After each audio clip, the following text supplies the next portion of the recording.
Everyone, जल्दी के इस खास सीरीज बी फ्री में आपका एक बार फिर से बहुत बहुत स्वागत है। मैं हूं आपके साथ अंकिता चंद्रा। तो जिस तरह से हम इस सीरीज में लगातार नए नए विषयों पर चर्चा करते हैं, नए नए टॉपिक लेकर आते हैं, ताकि जो हेल्थ के प्रति अवेयरनेस है वो हम क्रिएट कर सके और ज्यादा से ज्यादा महिलाओं को जागरूक कर सके उनके स्वास्थ्य के प्रति, स्वास्थ्य से जुड़ी समस्याओं के प्रति। और अगर कोई समस्याएं हैं तो इस लाइव सेशन के जरिए एक्सपर्ट के माध्यम से, डॉक्टर्स के माध्यम से आपको उनका समाधान दे सके। तो इसी के साथ आज एक बार फिर से हम रूबरू हो रहे हैं और आज का जो हमारा टॉपिक है वो है best days to get pregnant. आखिर वो कौन से दिन होते हैं जो प्रेगनेंसी की संभावनाओं को सबसे ज्यादा बढ़ा सकते हैं। इसी पर हम बातचीत करेंगे। हमारे साथ डॉक्टर शीला छाबरा जुड़ेंगी जो एक गायनेकोलॉजिस्ट है और लैप्रोस्कोपिस्ट भी हैं। उनसे हम बातचीत करेंगे और जानेंगे कि ये फर्टाइल विंडो क्या होता है। अक्सर हम देखते हैं कि लोग ये तो जानते हैं कि प्रेगनेंसी कितनी ज्यादा महत्वपूर्ण होती है एक कपल के लिए, लेकिन ये जो प्रेगनेंसी का सफर तय करना होता है वो बहुत मुश्किल हो जाता है। और सबसे ज्यादा मुश्किल तब आती है जब प्रेगनेंसी के लिए वो जो ओव्यूलेशन का डेट होता है उसको लेकर एक कंफ्यूजन बना रहता है कि एक महिला कब ओव्यूलेट करती है। और इसी समस्या को लेकर आज हम इसका समाधान लेकर आए हैं कि प्रेगनेंसी के लिए सबसे उपयुक्त समय क्या होता है इंटरकोर्स करने का, और ओव्यूलेशन डेट क्या है, फर्टाइल विंडो क्या है, और इसी पर हम बातचीत करेंगे। और हमारे साथ जो लगातार फॉलोअर्स जुड़ रहे हैं उनका एक बार फिर से बहुत बहुत मैं स्वागत करती हूँ। और इसी के साथ अब मैं डॉक्टर शीला छाबरा को यहाँ पे कनेक्ट करूंगी और उनसे हम बातचीत करेंगे, उनसे जानेंगे कि फर्टाइल विंडो क्या होता है, फर्टाइल डेज क्या होता है, और ओव्यूलेशन किस तरह से प्रेगनेंसी की संभावनाओं को बढ़ाता है। डॉक्टर, आपका बहुत बहुत स्वागत है हमारे इस लाइव सेशन में। Thank you Ankita.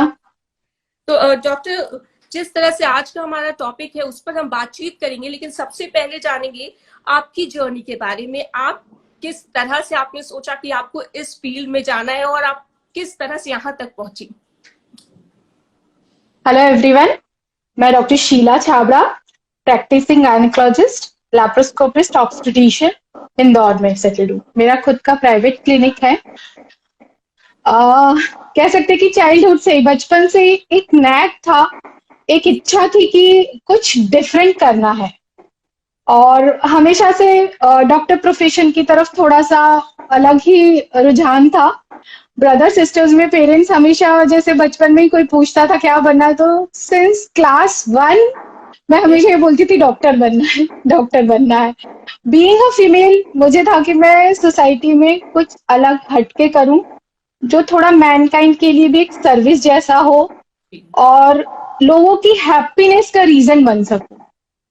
ओके, तो डॉक्टर शीला, जिस तरह से आपने बताया कि एक हैप्पीनेस का रीजन बन सके, और आज जो हमारा जो टॉपिक है वो बहुत महत्वपूर्ण टॉपिक है। भले हम बहुत चीजें पढ़ लेते हैं, लेकिन तब भी फर्टाइल विंडो या ओव्यूलेशन को ट्रैक करना आज भी महिलाओं के लिए बहुत मुश्किल है। तमाम तरह की जो गूगल के थ्रू आप जाके पढ़ लीजिए, लेकिन एग्जैक्ट डेट क्या है, फर्टाइल विंडो क्या है, उसे समझना हर किसी के बस की बात नहीं है। और इसीलिए हम चाह रहे हैं कि जो महिलाएं हैं जो हमारे साथ जुड़ रही हैं उनको पूरी तरह से अवेयर करे फर्टाइल विंडो के बारे में, और ओव्यूलेशन किस तरह से वो ट्रैक कर सकती हैं, क्या उसके साइंस है, सिंबल्स है, ये सब हम जानेंगे।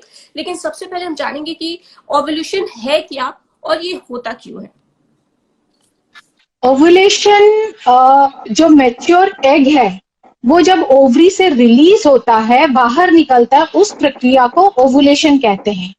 जो ओवरी होती है उसका एक आउटर कवरिंग होता है, फॉलिकल का एक कवरिंग होता है, जिसमें से एक रेंट बनता है। रेंट मतलब आप कह सकते हैं कि एक द्वार खुल जाता है, उसमें से मैच्योर एग रिलीज होता है। और जब ये एक मैच्योर होकर रिलीज होता है उसको फैलोपियन ट्यूब, जो कि हम हिंदी में नस बोलते हैं, फीमेल्स की नस होती है, जो फैलोपियन ट्यूब कैप्चर कर लेता है उसको, और फिर ट्यूब में एक एंटर कर जाता है और फर्टिलाइजेशन के लिए अवेलेबिलिटी हो जाती है उसकी। इस प्रक्रिया को ओव्यूलेशन कहते हैं, और ये होता है हार्मोनल सर्ज की वजह से। मतलब हार्मोन की मात्रा बहुत बढ़ जाती है फीमेल की बॉडी में, एलएच सर्ज बोलते हैं, ल्यूटिनाइजिंग हार्मोन। उसका मात्रा जब ओवुलेशन के हिसाब से बढ़ जाता है, यूजुअली 36 घंटे पहले बढ़ता है। जिस दिन ओवुलेशन होना होता है उससे 36 घंटे पहले एलएच सर जाता है, हार्मोन की मात्रा एकदम पीक पे पहुंच जाती है।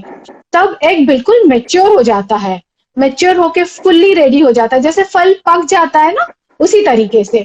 और जैसे ही 36 घंटे होते, कभी कभी किसी फिजियोलॉजी होती है किसी का 24 आवर्स में भी हो जाता है, वो एलएच सर्व के 24 से 36 घंटे में ओवरी के बाहर के सरफेस में एक रेंट बनता है और उससे एग रिलीज हो जाता है। इस प्रक्रिया को ओवुलेशन बोलते हैं। जी, तो जैसा आपने बताया कि ओवुलेशन क्या है और क्यों होता है, तो इसमें एक टर्म बार बार बहुत सुनने को मिलता है कि fertile window, best days to get pregnant. जो आज का हमारा टॉपिक है उसमें फर्टाइल विंडो का एक बहुत बड़ा इंपॉर्टेंस होता है। आखिर ये फर्टाइल विंडो क्या है? फर्टाइल विंडो एक रेंज ऑफ डेज है, कुछ नियमित दिन होते हैं औरतों के शरीर में जब उनकी फर्टिलिटी, प्रेग्नेंट होने की क्षमता पीक पे होती है, मैक्सिमम होती है। ये फर्टाइल विंडो अगर पूरी तरीके से ले तो डे ऑफ ओवुलेशन, जिस दिन ओवुलेट होती है उस दिन से लेके उससे 5 दिन पहले की होती है। ठीक है, तो जी। देखा जाए तो 5 से 7 दिन की ओवुलेशन होती है, फर्टाइल विंडो का पीरियड होता है। ओवुलेशन के बाद का नहीं हम इंक्लूड कर सकते हैं, बिकॉज ओवरी की जो लाइफ होती है, जो एग की लाइफ होती है, मेच्योर एग की लाइफ होती है, वो मात्र 24 घंटे होती है। लेकिन जो स्पर्म की लाइफ होती है वो 4 से 5 दिन की होती है। तो इसलिए अगर आप प्री ओवुलेटरी पीरियड में रिलेशन रखते हैं, इंटरकोर्स करते हैं, तो ज्यादा फायदा मिलेगा ओवुलेशन वाले डे पे। बट पोस्ट ओवुलेटरी में बहुत ज्यादा फायदा नहीं मिलता है, क्योंकि एग रिलीज होने के बाद उसकी लाइफ ज्यादा नहीं होती। जी, तो अगर फर्टाइल विंडो की बात करें तो जिनका ये जो पीरियड साइकिल है वो बहुत रेगुलर रहता है, जैसे किसी का 28 डेज है या फिर 30 डेज है या 40 डेज है, लेकिन जिनकी साइकिल पूरी तरह से इरेगुलर होती है, कभी 28 डेज पर आए, किसी की 40 तो 45 हो जाए, तो उनके लिए जो साइंस है वो क्या है ओव्यूलेशन के? आखिर उन्हें कैसे पता चलेगा कि वो ओव्यूलेट कर रही है? एक्चुअली जिनके साइकिल्स बहुत इरेगुलर होते हैं उनके लिए थोड़ा कैलकुलेट करना मुश्किल होता है? जी। क्योंकि हम ओवुलेशन डे को कैलकुलेट कर सकते हैं आसानी से जिनके रेगुलर साइकिल्स होते हैं, 28 डेज, 30 डेज, या फिर जो बहुत श्योर है 35 डेज। तो जिनके शॉर्ट साइकिल्स हैं उनका ओवुलेशन थोड़ा अर्ली होता है, जिनके लेंदी साइकिल्स है उनका ओवुलेशन थोड़ा लेटर पीरियड में होता है। तो अगर हम मान के देखिए, ऑन एन एवरेज ओवुलेशन होता है from you can subtract 14 days from your first day of last menstrual period. जो आपका पहला दिन है, आपका मेंसेस, आपको लास्ट डेट याद है, ठीक है, उसमें से आप 14 दिन माइनस कर दीजिए फर्स्ट डे से। एवरेज ये एक ओवुलेटरी फेस आपको पता पड़ जाता है, बट ओनली फॉर दोस्त जिनके साइकिल्स रेगुलर है। अब जिनके साइकिल्स इरेगुलर है, बॉडी कुछ सिग्नल देती है कि आप ओवुलेट होने वाले हो। एक होता है बेसल बॉडी टेम्परेचर चार्टिंग। जी। उसमें ये होता है कि जब फीमेल ओवुलेट होने वाली होती है उसके 2 दिन पहले से ही फीमेल का एक बॉडी टेम्परेचर का डिप आता है ना, थोड़ा सा कम हो जाता है। और जिस दिन वो ओवुलेट करती है उस दिन से डिप, थोड़ा सा टेम्परेचर इंक्रीज होता है, और उसके नेक्स्ट डे 12 से 24 घंटे बाद टेम्परेचर इंक्रीज होके वो सस्टेन्ड रहता है आगे के 5-6 दिन तक। बट ये टीडियस है, इट्स नॉट इजी, क्योंकि इसके लिए अर्ली मॉर्निंग आप जैसे ही सो के उठते हो, उठते से ही सबसे पहले आपका टेम्परेचर चेक करना पड़ता है।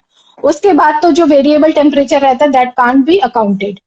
तो सुबह का जो टेम्परेचर होता है, कोई बहुत डेडिकेटली करना चाहे तो पॉसिबल है, और उस टाइम पे आप मेजर कर सकते हो। दूसरी चीज होती है, फीमेल्स के ब्रेस्ट में थोड़ा टेंस हो जाते हैं, टेंडरनेस आने लगता है, मतलब एक टाइटनेस आ जाती है ओवुलेशन के 1-2 दिन पहले से, और आगे ओवुलेशन होने के बाद 2-3 दिन और वो टाइटनेस रहती है।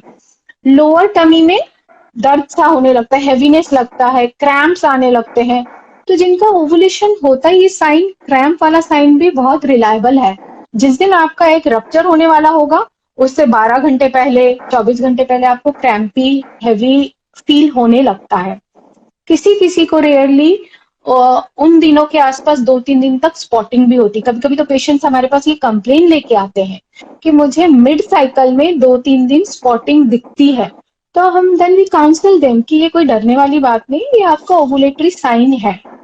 और सबसे ज्यादा रिलायबल है सर्वाइकल म्यूकस, जो गर्भाशय का मुंह होता है, सर्विक्स जिसको बोलते हैं, उसमें से जो म्यूकस डिस्चार्ज निकलता है वो ओवुलेशन के आसपास बिल्कुल थिन वाटरी हो जाता है। तो मेकआउट कर सकते हैं। यूजुअली अब जो फिजियोलॉजिकल डिस्चार्ज होता है ना वो थिक होता है, बट जब ओवुलेशन बिल्कुल पास में आ जाता है तो थिन वाटरी एकदम पतला सा डिस्चार्ज हो जाता है। आप टच करती है फीमेल्स तो समझ में आता है कि ये डिफरेंट है, और उन दिनों वो डिस्चार्ज बढ़ भी जाता है। जी।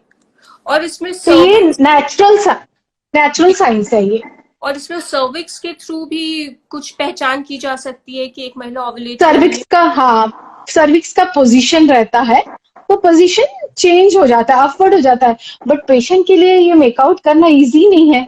वो जी, that kind of internal examination patient कर पाए, ये टीडियस होता है, डिस्कम्फर्ट भी होता है। जब हम ही लोग पेशेंट का ऐसा एग्जामिनेशन करते हैं तो they are uncomfortable, they don't feel good about it. We do it only when it is needed. तो ये कुछ जो इजी साइंस है, जो नॉर्मल फीमेल्स इजीली मेकआउट कर सकती हैं, ये उनके लिए इजी है।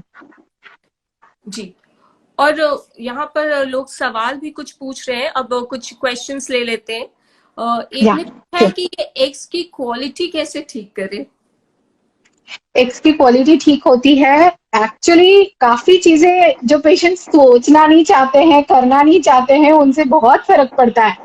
हेल्दी डाइट, जो डाइट एंटीऑक्सीडेंट रिच होती है ना, जैसे कि ग्रीन लीफी वेजिटेबल्स, स्प्राउट्स, और जो कलरफुल दिखते हैं, शिमला मिर्च ग्रीन वाली, रेड वाली, येलो वाली, इनमें बहुत हाई अमाउंट में एंटीऑक्सीडेंट होता है, और लाइकोपीन टोमेटोज वगैरह में। तो इससे आपकी एग की क्वालिटी अच्छी होती है। Regular exercise, yoga, stress free life और ढंग से नींद लेने से आपकी एग की क्वालिटी अच्छी होती है।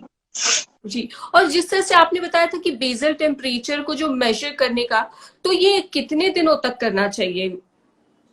एक्चुअली टेम्परेचर राइज कैसे, मतलब 97.5, बहुत नहीं बढ़ता, 0.5 डिग्री से बढ़ता है। तो जब मान लीजिए किसी का साइकिल इरेगुलर है, बट तो भी पता है कि इन दिनों में यूजुअली क्या होता है, थोड़ा फर्स्ट टाइम पेशेंट को समझ में आया कि हाँ मैं क्रैम्पी फील कर रही हूँ, उससे ज्यादा बेसिल बॉडी टेम्परेचर चार्टिंग बहुत एक्यूरेसी बताता है। तो यूजुअली अगर मान लीजिए वो कभी 35 डेज पे हो रहा है, कभी 40 डेज पे हो रहा है, उनका साइकिल ये रेगुलर है, तो पीरियड खत्म होने के 5 दिन बाद से, सपोज डे 10 से आगे के 10-15 डेज तक उनको टेम्परेचर चार्टिंग करनी पड़ेगी। तो जिस दिन दिखता है कि एक डिप आया पहले टेम्परेचर में 0.5 का, और उसके बाद 0.5 से बढ़ा, और वो बढ़ा हुआ आगे के 3-4 दिन तक बढ़ा रह रहा है, तो वी कैन प्रिज्यूम कि इसके आसपास ओवुलेशन हो रहा है। तो और ये इजी नहीं है, और ये टीडियस है। लगता है कि बहुत ज्यादा डेडिकेशन की भी आवश्यकता है। सुबह उठ के सबसे पहले ये काम करना आसान नहीं है। बिल्कुल। और अगर हम बात करें इंटरकोर्स की, अगर कोई कपल प्लान कर रहे हैं प्रेगनेंसी के लिए, तो वो इंटरकोर्स कब करना चाहिए उन्हें, ये भी अक्सर देखिए, देखिए एक हाँ, दिलेमा बना रहता है। हाँ, देखिए, अगर पेशेंट को कोई कॉम्प्लिकेशन नहीं है, साइकिल्स भी रेगुलर, इट्स नॉट नेसेसरी कि आप एग्जैक्ट डेट ऑफ ओवुलेशन निकालो, कौन से दिन ओवुलेट कर रहे हो उसके आसपास। क्या होता है, अगर आपके पीरियड्स मोर और लेस रेगुलर है, 28 डेज, 30 डेज, 32 डेज के हैं, तो जिस दिन आपका मोर और लेस सबके साइकिल्स 4-5 डेज के होते हैं, किसी किसी का 3-4 डेज का साइकिल खत्म हुआ, उसके बाद 5 डेज ऐड करो, तो मोस्टली डे 10, डे 11 से आगे के 10 डेज, डे 20-21 तक फीमेल की फर्टिलिटी अच्छी होती। कोई डे 11-12 पे ओवुलेट करता है, कोई डे 16-17 पे ओवुलेट करता है। तो जो प्लान आउट कर रहे हैं, थोड़ा पेशेंस रख के in this window of 10-11 days के साइकिल में ऑल्टरनेट डे, और इफ इन 10-12 डेज में थ्राइस भी उन्होंने रिलेशन रख लिया तो इट्स इनफ। जी। और यहाँ पर गौतमी ने सवाल किया है कि मैम प्रेगनेंसी आने के लिए पीरियड्स के बाद कितने दिन के बाद रिलेशन रखना चाहिए। पीरियड्स खत्म होने के 5-6 डेज बाद से। जी। और एक ने सवाल किया है कि ओवुलेशन के दौरान क्या सिर्फ पेन के अलावा और क्या साइंस है? हालांकि आपने अभी बता दिए बहुत सारे साइंस एंड सिग्नल्स हैं। और इसमें एंजाइटी या स्ट्रेस का कितना बड़ा रोल होता है? क्या इस वजह से? बहुत बड़ा रोल है। कई बार तो पेशेंट सिर्फ इस वजह से प्रेग्नेंट नहीं हो पाते हैं, because जी they are under pressure. They take making love as a stressful thing. They don't enjoy that period. Pressure से रिलेशन रखते हैं उस टाइम पे, तो स्ट्रेस हार्मोन्स रिलीज होते हैं, एक की क्वालिटी अच्छी नहीं होती, एंजाइटी में और भी चीजें खराब हो जाती है, कभी कभी ओवुलेशन डिले हो जाता है उस वजह से। सो बिल्कुल। They have to be mentally free होना है, फ्री माइंड से कूल काम बॉडी होनी चाहिए, और दिमाग से निकाल देना चाहिए कि we are doing it for getting pregnant. जी। और इसमें ओवुलेशन किट कितने हेल्पफुल हो सकते हैं, और ये क्या एक्यूरेसी पूरी 100% होती है ये? मार्केट में ओवुलेशन किट्स अवेलेबल है, though they are not very accurate, they are helpful, but हर केस में they are not very accurate. Plus उसकी रीडिंग भी थोड़ी टीडियस होती है, पेशेंट को मतलब पर्सन को समझ में आना कि मैं सही रीड कर रही हूँ, वही गड़बड़ी होती है। ये जैसे प्रेगनेंसी किट्स होते हैं ना, यूरिन टेस्ट करने के लिए आप मार्केट से लेके आते हैं, उसी टाइप की होती है ये, यूरिनरी टेस्ट ही होती है।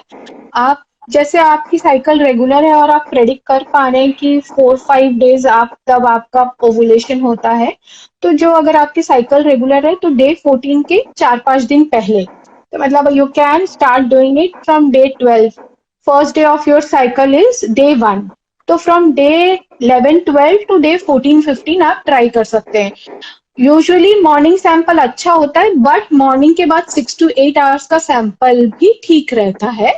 ऐसा कोई जरूरी नहीं कि आप सुबह उठ के अर्ली मॉर्निंग सैंपल ही ले।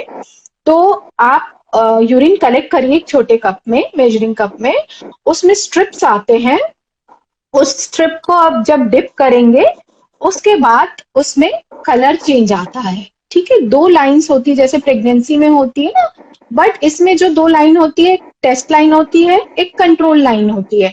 तो जो कंट्रोल लाइन जब आती है उसको आपको कंपेयर करना होता है टेस्ट लाइन से, 2 लाइन तो हमेशा आ जाती है। ये देखना होता है कि is it the same way dark और इट इज मोर डार्क। इधर अगर आप ओवुलेट कर रही है या आप नियर टू ओवुलेशन है, तो जो लाइन डेवलप होती है वो उतनी ही डार्क होती है जो टेस्ट लाइन दी होती है, या उससे और ज्यादा डार्क होती है। तो अगर आपका ऐसा फीचर जिस दिन मिलता है, means you are very close to ovulation, उन दिनों के 2-3 दिन आपको रिलेशन रखना चाहिए।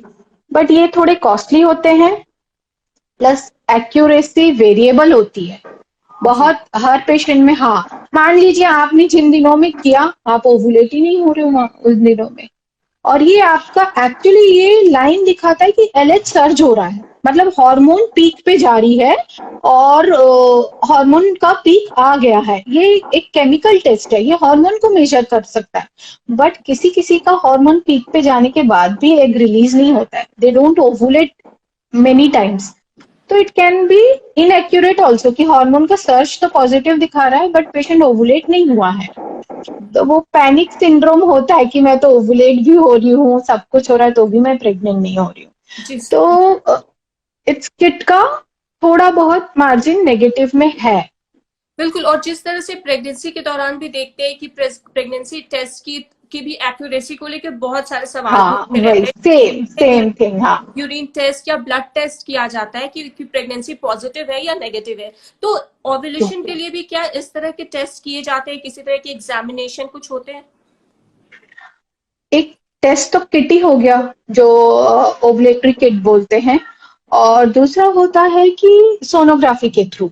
सोनोग्राफी बहुत एक्यूरेट होती है, उसमें कोई फेल होने का चांस ही नहीं रहता है। तो हम कुछ पेशेंट्स जो हमको पता है बहुत एंजाइटी में है, वो जानना चाहते हैं उनके डेज कौन से है, प्लस हस्बैंड वाइफ दोनों वर्किंग है, शेड्यूल बहुत हेक्टिक है, they don't get much time to keep relation in those days, और वो लोग जानना चाहते हैं कि डॉक्टर साइकिल्स इस टाइप के हैं, बट एक्यूरेट डेज अगर पता पड़ जाए तो हम प्लान कर सकते हैं। तो एक तो वो ओवुलेटरी किट खरीद सकते हैं मार्केट से, उससे टेस्ट कर सकते हैं।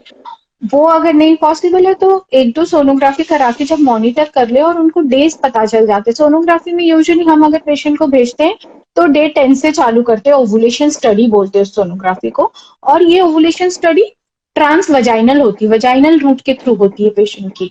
तो उससे फॉलिकल्स मेजर होते हैं कैसे कैसे, मतलब ऑल्टरनेट डे पे कराते हैं। फिर अगर हमको दिख रहा है कि अब बहुत मेच्योर हो गया, कल शायद ये रप्चर हो जाए, तो नेक्स्ट डे ही भेज देते हैं। तो वो डे 10-11 से लेके हम 16-17 डे तक कराते। तो यूजुअली अगर मान लीजिए 14th या 15th डे पे उनका एग रप्चर हुआ है, तो पेशेंट को बताते हैं कि आपका यूजुअल ओवुलेटरी पीरियड फिर ऐसे ही रहेगा 13 to 15 डे, है ना। एक आध दिन नेक्स्ट साइकिल में आगे पीछे हो सकता है। तो 13 to 15 day of your cycle is आपका फर्टाइल पीरियड है। तो आप इस टाइम पे रिलेशन रखेंगे तो चांसेस मैक्सिमम है कि आप प्रेग्नेंट होंगे। और अगर ऐसा देखा जाए कि ओवुलेशन ट्रैक करने के बावजूद 2 महीने हो गए, 3 महीने हो गए और प्रेगनेंसी अचीव नहीं कर पा रही है कोई महिला, तो क्या उन्हें परेशान होने की जरूरत है या फिर उन्हें और क्या कुछ करना चाहिए? देखिए, 2-3 महीने ना एक्चुअली हम लोग तो उनको काउंसलिंग करते हैं ज्यादा से ज्यादा। थोड़ा सा अगर पेशेंट एक्चुअली बहुत एंशियस है तो वी जस्ट थायराइड और प्रोलैक्टिन हार्मोन, जो कि एक्चुअली ओवुलेशन की क्वालिटी को डिटेक्ट करता है, ये टेस्ट करा के देख लेते हैं।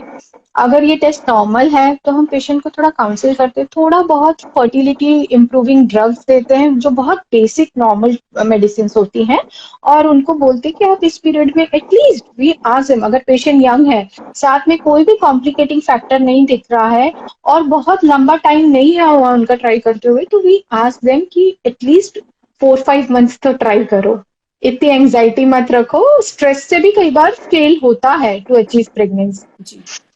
और क्या इरेगुलर ओवुलेशन जो है या फिर इरेगुलर पीरियड्स के कारण ही इरेगुलर ओवुलेशन भी हो रहा है, तो ये क्या नॉर्मल है?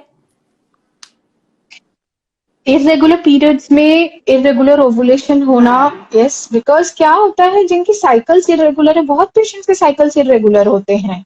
जरूरी मतलब कभी आप देखेंगे हमारे पास भी आते हैं और कई फीमेल्स होती बोलती कभी मेरे को 35 डेज पे आता है, कभी 30 डे पे आता है, कभी। ये होता ही इसलिए है कि जो बॉडी में हार्मोन का सर्ज आता है जिसकी वजह से ओवुलेशन होता है, वो उनकी बॉडी में फिक्स्ड पैटर्न में नहीं आता है ना। हॉर्मोन्स कभी पहले रिलीज हो रहे हैं, कभी बाद में रिलीज हो रहे हैं, और इसी वजह से उनका ओवुलेशन भी उस टाइम पीरियड में नहीं आता जो यूजुअली 70% फीमेल्स जिनके साइकिल्स रेगुलर है उनका टाइम पीरियड फिक्स रहता है। जिनके साइकिल्स इरेगुलर है, अ, वो मतलब कभी शॉर्ट साइकिल्स है, कभी डिलेड साइकिल्स है, उनका ओवुलेशन कई बार तो होता भी नहीं है, इनफ्रिक्वेंट बोलते हैं, वो हर साइकिल में ओवुलेट भी नहीं करते क्योंकि प्रॉपर हार्मोनल सर्ज नहीं आता है। पीरियड तो थोड़ा हार्मोन्स ऊपर जाके नीचे गिरता है तो पीरियड तो आ जाता है, बट जो पीक अचीव करना चाहिए ओवुलेशन के लिए वो हार्मोनल इम्बैलेंस की वजह से हो नहीं पाता है।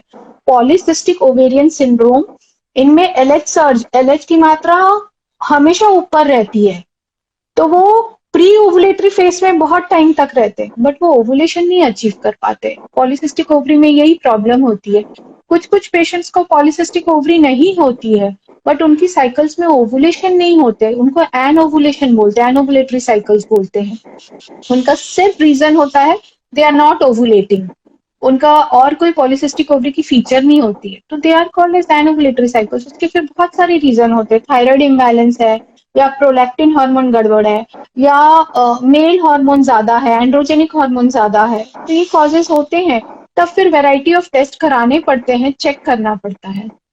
और क्या बढ़ती उम्र के साथ भी ओवुलेशन पर असर पड़ता है?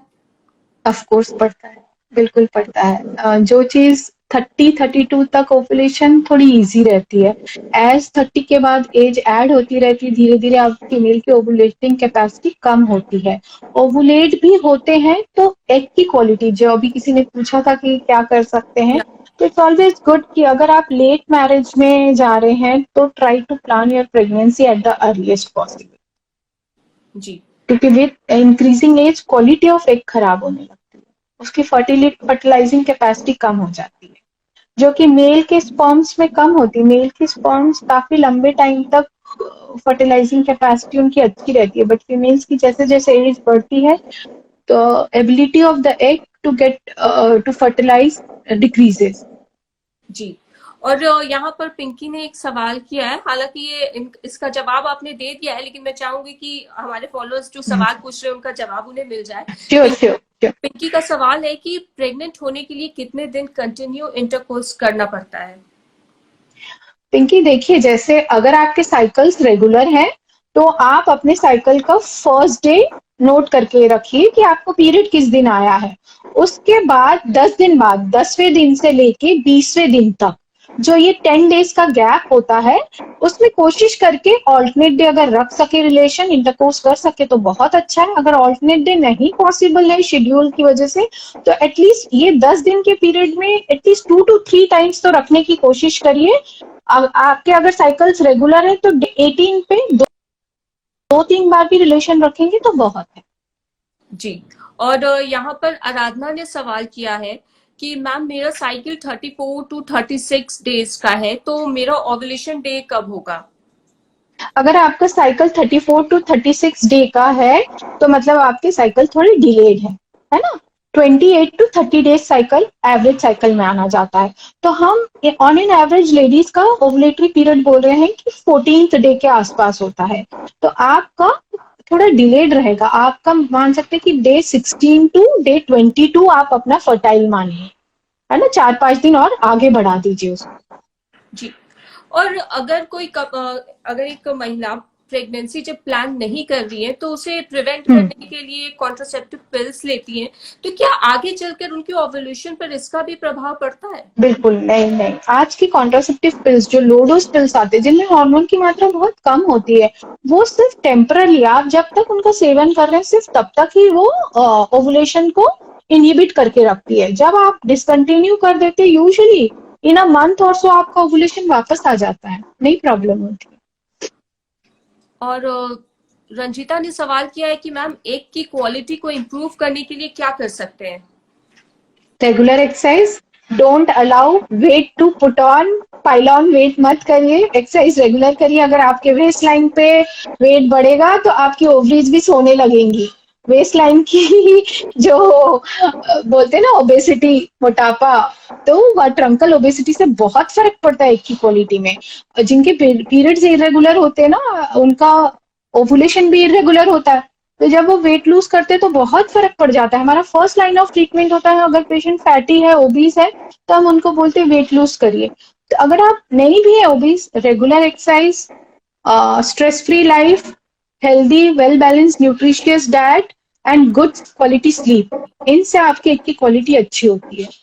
जी। और यहाँ पर शिखा जी ने भी सवाल किया है कि मुझे थायराइड है तो क्या मैं कंसीव कर सकती हूँ? इजीली, बिल्कुल। कई पेशेंट के थायराइड तो प्रेग्नेंट होने के बाद पता पड़ता है। जब हम प्रेगनेंसी में पेशेंट फर्स्ट विजिट देता है तो हम उनका थायराइड चेक करते हैं, इट्स अ स्क्रीनिंग टेस्ट। तो पेशेंट को तब पता पड़ता है कि उनका thyroid is not in balance, it's not in control. तो थायराइड होना अगर बहुत ज्यादा मात्रा में इम्बैलेंस है तो थोड़ी मुश्किल आ सकती है कि आप प्रेग्नेंट होके अबॉर्ट हो जाओ, या फिर आप शायद प्रेग्नेंट होने में प्रॉब्लम आए। बट अगर थायराइड आपने मेडिकेशन चालू कर दी है, कंट्रोल में है, तो आप इजीली प्रेग्नेंट हो सकते हो, उससे कोई प्रॉब्लम नहीं। और एग की क्वालिटी को इम्प्रूव करने के लिए क्या सप्लीमेंट्स ले सकते हैं, और सप्लीमेंट्स में क्या विटामिन या न्यूट्रिएंट्स होने आवश्यक है? सप्लीमेंट्स आजकल आते हैं, जब पेशेंट्स हमारे पास हमको दिखता है कि 3-4 महीना ट्राई कर चुके हैं and they want early result, तो हम उनको एग्रेसिव ट्रीटमेंट के बजाय कुछ ऐसे माइक्रो न्यूट्रिएंट्स और सप्लीमेंट्स ऐड करते हैं जिससे कि उनकी एग की क्वालिटी अच्छी हो जाए, है ना। तो उसमें जिंक होता है, विटामिन सी होता है, और खूब सारे एंटीऑक्सीडेंट्स होते हैं, विटामिन ई, विटामिन डी होते हैं, जो सब एक साथ होते हैं, फर्टिलिटी इंप्रूविंग होते हैं। तो वो उनको 2 to 3 मंथ्स लेने बोलते हैं हम लोग ट्वाइस अ डे, और उसके साथ हम बोलते हैं कि रिलेशन रखिए आप फर्टाइल पीरियड। जी। और यहाँ पर पारुल ने सवाल किया है कि मैम मेरे पीरियड्स इरेगुलर है और इसी वजह से ओव्यूलेशन भी टाइम पर नहीं हो पाता है, तो मैं क्या करूँ? पारुल, अगर आपके पीरियड्स इरेगुलर है और बिल्कुल भी आप ट्रैक नहीं रख पाते हैं, तो अगर बहुत टाइम नहीं हुआ है आपको ट्राई करते हुए, तो आई विल से कि आप नेचुरली पहले ट्राई करो before taking any doctors advice. ठीक है, आप जब भी पॉसिबल हो रिलेशन रखिए, बट अगर आपके बहुत इरेगुलर साइकिल्स हैं तो ओवुलेशन स्टडी करवा लीजिए, कंफर्म कर लीजिए कि आप ओवुलेट हो भी रही हैं कि नहीं। क्योंकि बहुत इरेगुलर होते साइकिल्स या कईयों के होते कि मेडिसिन के बिना आते ही नहीं है पीरियड्स, उनमें पहले कंफर्मेशन जरूरी है कि ओवुलेशन हो भी रहा है कि नहीं। और अगर कई बार ओवुलेशन नहीं हो रहा है नेचुरली, तो उनको फिर फर्टिलिटी एजेंट्स लगती है ओवुलेशन के लिए, थोड़ी मेडिसिन की हेल्प लेनी पड़ती है ओवुलेशन करवाने के लिए। जी।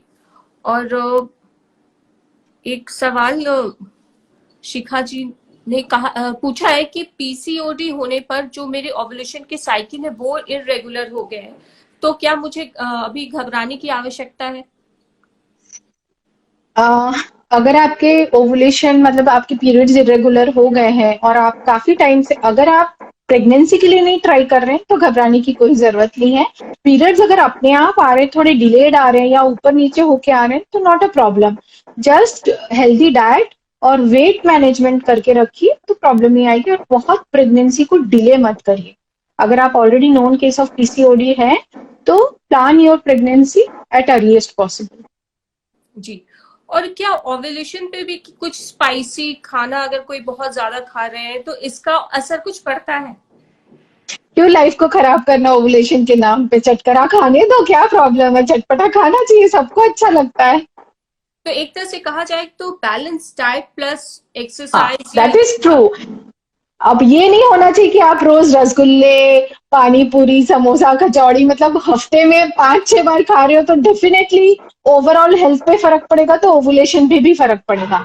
बट वंस अ वाइल तो सब कुछ अच्छा है ना। आप अगर वीकेंड पे एंजॉय कर रहे हो या वंस इन 8-10 डेज ले रहे हो, तो that there is no harm, उससे ओवुलेशन का इतना कोई स्ट्रॉन्ग रिलेशन नहीं है। और रचना का सवाल है कि क्या मैम मैं फॉलिक एसिड का इंटेक बढ़ा दूं अपनी ओव्यूलेशन की क्वालिटी, एग की क्वालिटी को इम्प्रूव करने के लिए? फॉलिक एग की एसिड। क्वालिटी सिर्फ प्लेन फोलिक एसिड से नहीं, आपको माइक्रो न्यूट्रिएंट सारे लेने पड़ते हैं।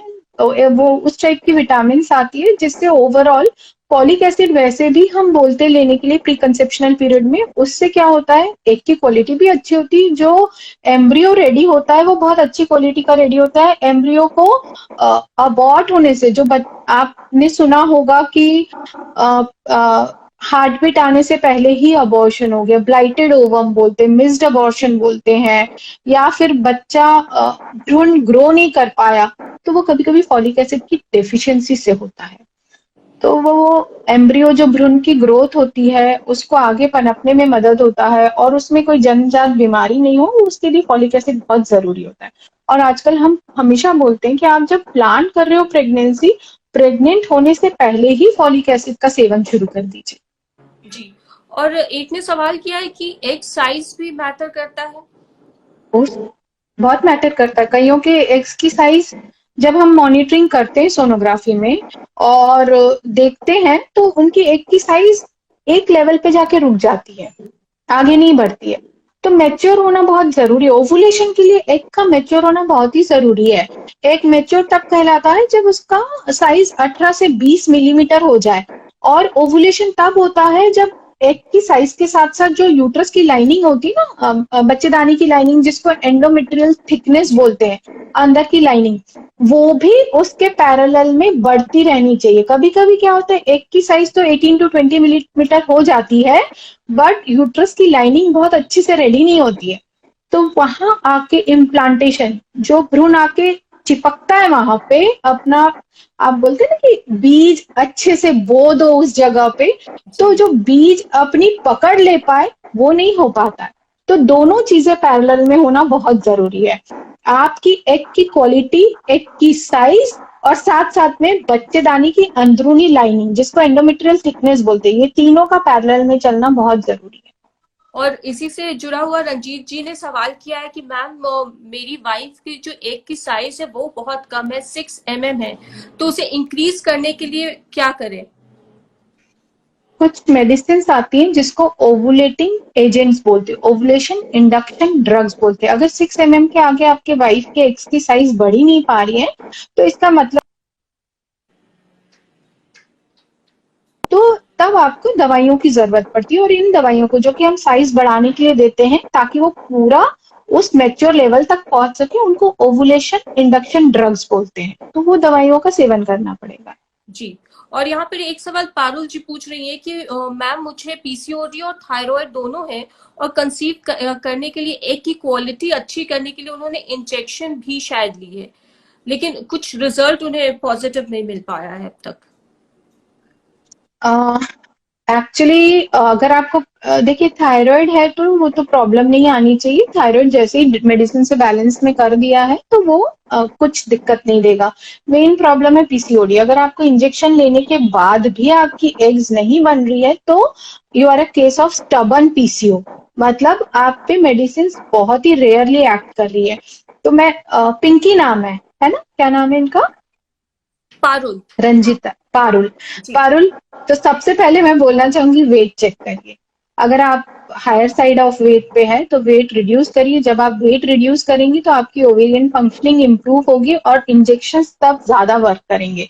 अदरवाइज तो फिर हम यही बोलते हैं कि आपको आईवीएफ के लिए जाना पड़ेगा, इन विट्रो फर्टिलाइजेशन, जो कृत्रिम तरीके से बच्चा तैयार किया जाता है ना, टेस्ट ट्यूब वो भी बोलते हैं, उसके लिए। बट आप जब उस ट्रीटमेंट के लिए भी जाएंगी ना, अगर आपके इंजेक्शन से भी फेलियर हो रहे, नहीं बन रहे, तो उस ट्रीटमेंट में भी जाने के लिए आपको पहले वेट रिड्यूस करना पड़ेगा। वेट रिड्यूस करेंगी तो ही उसमें भी इंजेक्शन ही दिए जाते। सिर्फ ये कर देते कि इंजेक्शन की मात्रा, डोज और higher type of injection use किए जाते हैं जो ज्यादा कॉस्टली है। तो जब इतना कॉस्ट इन्वॉल्वमेंट होता है, टेस्ट ट्यूब बेबी में सबसे ज्यादा तो इंजेक्शन का ही कॉस्ट आता है। तो जब इतना कॉस्ट इन्वॉल्व होता है तो हम लोग कोशिश करते हैं कि पेशेंट को बेस्ट पॉसिबल रिजल्ट मिले, उसके पैसे ना वेस्ट हो, है ना। तो इसलिए हम पेशेंट को टाइम देते हैं थोड़ा सा कि आप 2 महीना लीजिए, वेट रिड्यूस करिए। अगर आपका वेट 80 kg है और आप 4-5 किलो भी रिड्यूस करेंगे तो we will get very good result with injection. जी। और तो ये चीजें मैटर करती है। और एक मैं लास्ट सवाल ले लेती हूँ। हीर ने बिल्कुल सवाल बिल्कुल। किया है कि वो डायबिटिक है, तो क्या इस वजह से भी उनका जो ओवुलेशन है नहीं इरेगुलर हो रहा है? नहीं, डायबिटीज का ओवुलेशन से इतना फर्क नहीं पड़ता है। लॉन्ग स्टैंडिंग डायबिटीज में कभी कभी होता है, अदरवाइज तो डायबिटीज को तो मतलब प्रेग्नेंट होने में कोई प्रॉब्लम ही नहीं आती है। जो प्रॉब्लम आती है प्रेगनेंसी को आगे कैरी करने में आती है। जी। वहां से ज्यादा ट्रीटमेंट बहुत स्ट्रिक्टली मॉनिटरिंग लगती है। और लास्ट में आप हमारे फॉलोअर्स को, दर्शकों को क्या बताना चाहेंगी? ओव्यूलेशन से जुड़ा फाइनल टेक अवेज क्या है? मैं ये कहना चाहूंगी कि प्लीज स्ट्रेस नहीं ले, हैप्पी रहे। ओवुलेशन को आप जब अचीव करना चाहती है ना प्रेगनेंसी को, don't take it as a task कि ये काम है, वो मत सोचिए, प्रेशर में मत रहिए, क्योंकि स्ट्रेस हार्मोन्स जब रिलीज होते हैं ना तो ओवुलेशन अपने आप ठंडा पड़ जाता है। तो try to take it easy, थोड़ा खुश रहिए उन दिनों में और स्ट्रेस कम लीजिए। अगर आपका वर्क पैटर्न भी बहुत स्ट्रेसफुल है तो थोड़ा वर्क को उस दिनों में, when you are trying to conceive, keep your mind light, stress free, take good diet, good sleep. और अगर तो भी बहुत टाइम से आप ट्राई कर रहे हैं, जैसे 6-7 महीने हो गए और रिजल्ट नहीं मिल रहा, तब आप एडवाइस लीजिए। Otherwise enjoy life and you will achieve pregnancy. Try to enjoy that period of time with your partner. तो कई बार तो हम पेशेंट्स को ट्रीट करते, कोई रीजन नहीं होता, कुछ नहीं होता, और उनको बोलते हैं अभी थोड़ा ट्रीटमेंट स्टॉप कर दो, 2-3 महीने बाद आओ, वी विल सी। एंड 2-3 महीने बाद वो पॉजिटिव रिजल्ट लेके आते हैं, because at that time they are stress free, they are not taking treatment, तो they didn't think about it. Exactly. Doctor Sheela, आपका बहुत बहुत शुक्रिया अपना बहुमूल्य समय हमें देने के लिए, और बहुत अच्छे से आपने एलैबोरेट करके ये फर्टाइल विंडो के बारे में जानकारी दी। और मैं उम्मीद करती हूँ कि आज हमारे जो फॉलोअर्स होंगे उन्हें अपने तमाम जितने लोगों ने सवाल किए और उनके सबके आपने जवाब दिए हैं। आपका बहुत बहुत शुक्रिया। Thank you Ankita, thank you so much. मुझे भी बहुत अच्छा लगा आप लोगों के साथ जुड़ के। Thank you so much. Thank you ma'am.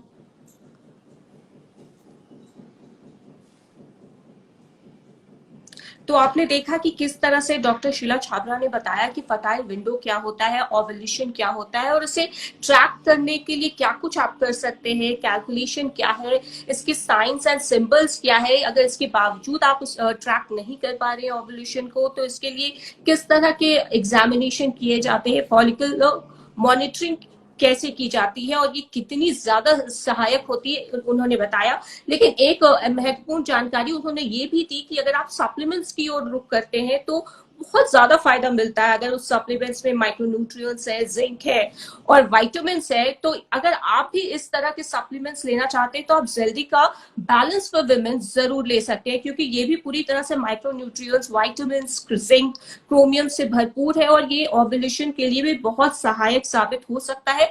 आपके ओव्यूलेशन साइकिल को रेगुलर कर सकता है और प्रेगनेंसी के चांसेस को बढ़ाने में भी मदद कर सकता है। और साथ ही साथ एक जो टिप उन्होंने दिया है कि हमें बहुत ज्यादा स्ट्रेस लेने की आवश्यकता नहीं है, क्योंकि स्ट्रेस के कारण ही आजकल बहुत ज्यादा बीमारियां पैदा हो रही है। इसलिए हैप्पीनेस बहुत ज्यादा जरूरी है, इसलिए एक हैप्पी लाइफ लीड कीजिए।